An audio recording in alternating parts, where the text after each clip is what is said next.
নমস্কার, কেমন আছেন সবাই? রেসিপি বাই সিয়মস মম চ্যানেলে আপনাদের স্বাগত জানাই। আরে দাঁড়ান, এখন আর চিন্তা করার দরকার নেই। গরমের জন্য পেট ঠান্ডা, মন ঠান্ডার জন্য আমি আজ বাড়িতে যেভাবে কাঁচা আমের আম পান্না বানিয়ে থাকি সেটি আপনাদের সঙ্গে শেয়ার করতে চলে এসেছি। এবার আর আমের জন্য চিন্তা করতে হয়নি, গাছ ভর্তি এবার আম হয়েছে।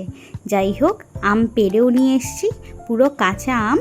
এবার আমগুলিকে খোসা সমেতই প্রেশার কুকারে সেদ্ধ করে নেব। আর ওই যে পাশের ঝুড়িতে রেখে দিয়েছি পুদিনা পাতা, ওগুলোকে না ভালো করে ছাড়িয়ে রাখবো। আমগুলি প্রেশার কুকারে সেদ্ধ করে নেব, তো তাতে কিন্তু আমি কোনো নুনের ব্যবহার করিনি। আপনারা যদি চান একটু নুন দিতেই পারেন। এবারে প্রেশার কুকারটিকে আমি গ্যাসের ওভেনে বসিয়ে দিচ্ছি। তারপরে পুদিনা পাতাগুলিকে ভালো করে ছাড়িয়ে নেব।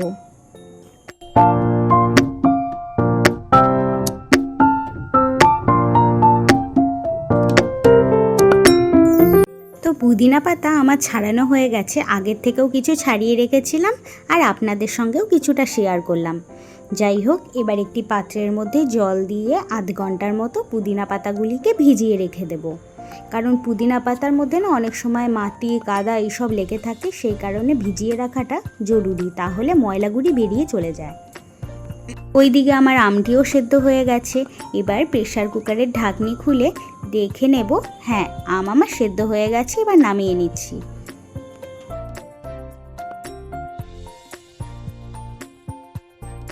এবারে শুকনো খোলার মধ্যে 2 চামচের মতো গোটা জিরেকে আমি ড্রাই রোস্ট করে নেব।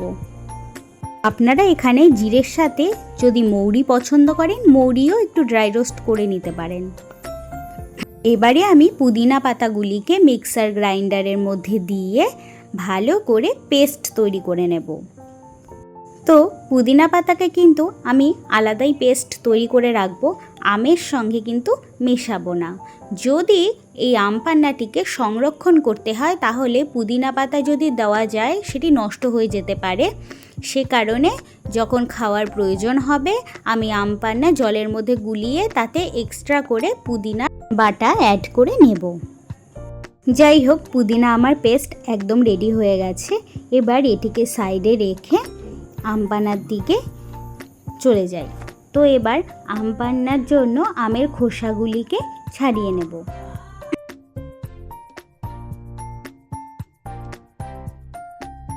সমস্ত আম আমার ছাড়িয়ে নেওয়া হয়ে গেছে। এবার একটি পাত্রের মধ্যে রেখে ভালো করে আমগুলিকে চটকে নেব, কারণ চটকে চটকে আঠিগুলোকে বের করে দিতে হবে। আপনারা দেখুন, আমের পাল্প আমার একদম তৈরি হয়ে গেছে। এবারে একটি মিক্সার গ্রাইন্ডারের জারের মধ্যে ওই যে কাঠখোলায় ভেজে রেখেছিলাম জিরেটিকে, সেই জিরেটিকে ঠান্ডা করে নিয়েছিলাম, সেটিকে এবার দিয়ে ভালো করে গুঁড়িয়ে নেব। এবারে একটি বড় মিক্সিং জারের মধ্যে আমের পাল্পটিকে দেব এবং তাতে আরও কিছু মশলা অ্যাড করব। তার মধ্যে ওই যে গ্রাইন্ড করে রেখেছিলাম জিরে পাউডারটি, সেটিকে দেব।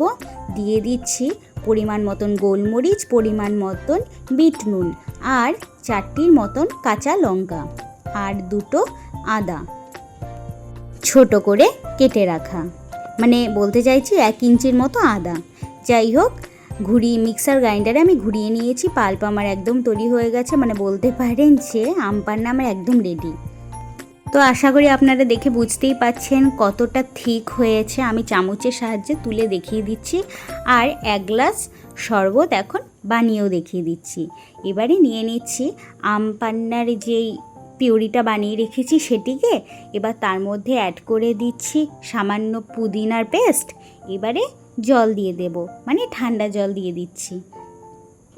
ও আরেকটা কথা বলে নিচ্ছি, এই আম পান্নাটির মধ্যে আমি কিন্তু চিনির ব্যবহার করিনি, কারণ মানে অনেকে চিনি খায়, আবার অনেকে টক নুনের শরবতটা খেতেই বেশি ভালোবাসে, সে কারণে আমি চিনি দিইনি। কারো যদি খেতে হয় সে অ্যাড করে নেবে।